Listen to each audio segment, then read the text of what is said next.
Hi, this afternoon I'm going to share with you on my site, God Sound. And today's episode is Healing Our Sound Frequency Deficiencies. That's also the name of my channel on YouTube. So, the lecture I'm going to quote to you, and I'm going to add some information from other psychologists that I've accumulated over the years to enhance what she says. This is a lecture by Dr. Donnelise Snipes. Okay, it's called Healing the Inner Child. Okay,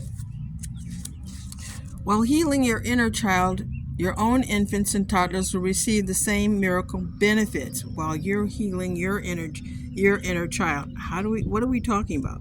We're talking about the trauma that happens in the early stages of child development. Trauma can be any degree, any.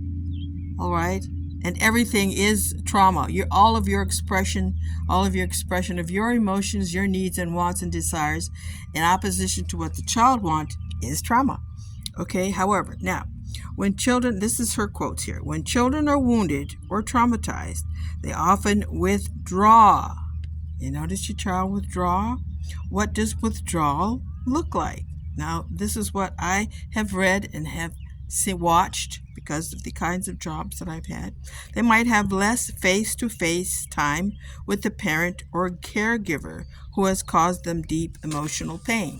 And to children, everything is deep emotional pain. They will hide it. They will that frequency of pain will, if it goes on for 30 minutes, they have a little tantrum. But if they think about it and they stuff it away before you get a chance to talk about it, to communicate about it, to solve the feeling, to resolve the feeling with the child, it will stay in the body as a frequency and hide somewhere in the body that will come out later. Okay, because this is a level of trauma. Trauma is not only slapping, pushing, sexual abuse, all these other kind of things. They're very tiny, very, very tiny to the child. When children are wounded or traumatized, they often withdraw. What does withdrawal look like? Okay, to you it looks like pouting. They will have less face-to-face time with the parent or caregiver. And how does that pain exhibit? They're not listening to you don't listen to the child's complaints. Okay? There's excessive whining and crying. Do not neglect this behavior.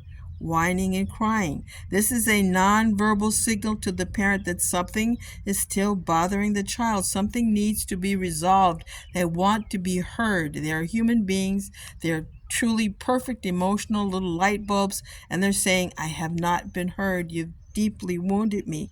Okay? This may sound simple, and you can dismiss the child's cry for help. Okay? For help to cope with his or her. You might say you just don't have time. You have to push them aside. We'll have to get it done. What mommy has to do is more important than you whining and crying. No, it's not. Okay? It is not. The children didn't ask to be born. You made the decision to have the child. The responsibility is yours. The number one, be as patient as possible. Patient as possible. And you may have judged the child a whiner or to be weak when the child is being exactly who they are at that stage of their development. They may give the whine sound and then give the sound to replace the whine. Okay, now first, acknowledge that the whining is important. Infants, toddlers don't do things for absent. Their behavior is not for nothing. It is a specific need. Help me, help me, help me. They are whining to you. Help me solve this feeling inside of me. Okay?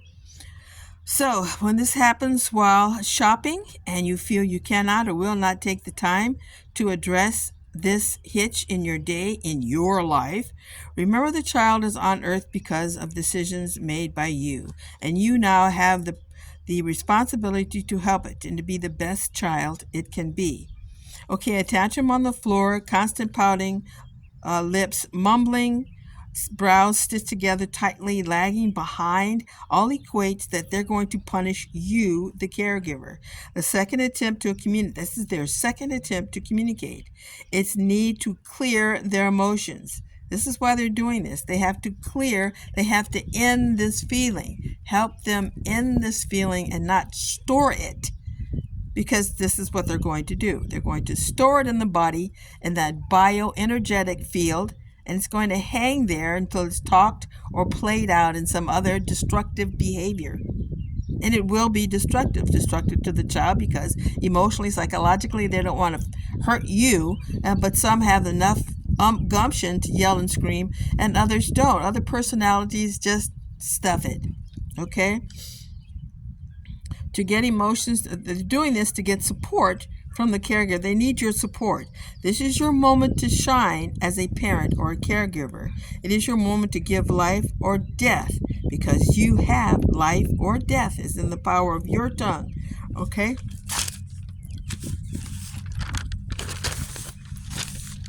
As you give a voice to your child's needs, that means you're going to take the time to communicate with it. You begin to heal whatever trauma you experienced as a child in similar situations. That's how it works. Examine your feelings and thoughts as the parent you wish you were, the parent you wish you had had when you needed their attention. Respond as you wish your parent would have responded to you. This doesn't happen overnight. This is training. Okay, you must teach yourself anger management, patience, resolve, and ways to resolve conflict, right? Look up those. How do you resolve conflict? So everyone is a winner. This moment also allows you to practice emotional control. In other words, anger management. What do you do when you feel your head pop? There's your amygdala, fight or flight, and you can't fly from your children.